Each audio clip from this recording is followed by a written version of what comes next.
Police भरती MPSC सर्व स्पर्धा परीक्षांसाठी चालू घडामोडीवरती प्रश्न विचारले जातात। अतिशय कमी वेळेत आपण हे प्रश्न घेत असतो, त्यामुळे व्हिडिओ शेवटपर्यंत पहा व आपल्या चॅनलला सबस्क्राईब करा आणि व्हिडिओला लाईक करा।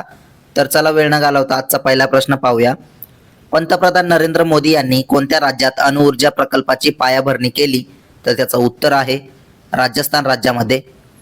प्रश्न 2, मध्यम पल्ल्याच्या अग्निप्राईम क्षेपणास्त्राचे यशस्वी प्रक्षेपण कोणी केले? तर त्याचं उत्तर आहे DRDOने। प्रश्न 3, 7वा फ्युचर फूड फोरम 2025 कुठे आयोजित करण्यात आला आहे? तर त्याचं उत्तर आहे दुबई येथे। प्रश्न 4 पाहूया। आंतरराष्ट्रीय क्रिकेट परिषदेने ICC कोणत्या देशाच्या क्रिकेट मंडळाला निलंबित केले? तर त्याचं उत्तर आहे अमेरिकेच्या। प्रश्न 5, जीवन गौरव कामगिरीसाठी राष्ट्रीय भूविज्ञान पुरस्कार 2024 कोणाला प्रदान केला जाईल? तर त्याचं उत्तर आहे श्याम सुंदर राय यांना।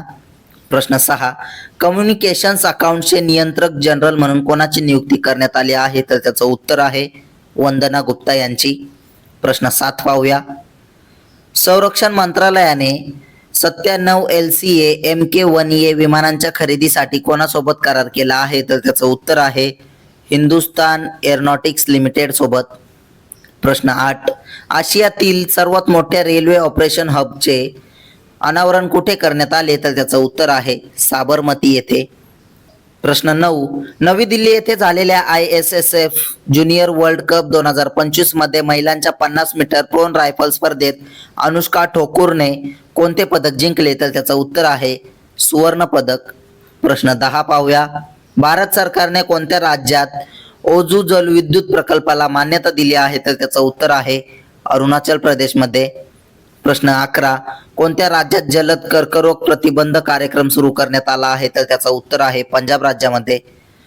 प्रश्न 12, कोणत्या राज्यातील सूरजपूर जिल्ह्याचे 75 ग्रामपंचायतींना बालविवाह मुक्त म्हणून अधिकृतपणे घोषित केले आहे? तर त्याचं उत्तर आहे छत्तीसगड राज्यातील। प्रश्न 13 पाहूया। कोणत्या राज्यात राज्य सरकारने 1000 कोटी रुपयांचा LEAP कार्यक्रम सुरू केला? तर त्याचं उत्तर आहे कर्नाटक राज्यामध्ये।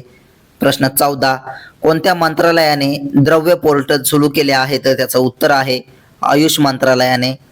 प्रश्न 15, उन्मेष आंतरराष्ट्रीय साहित्य महोत्सवची 3री आवृत्ती कुठे आयोजित केली जात आहे? तर त्याचं उत्तर आहे पटना इथे।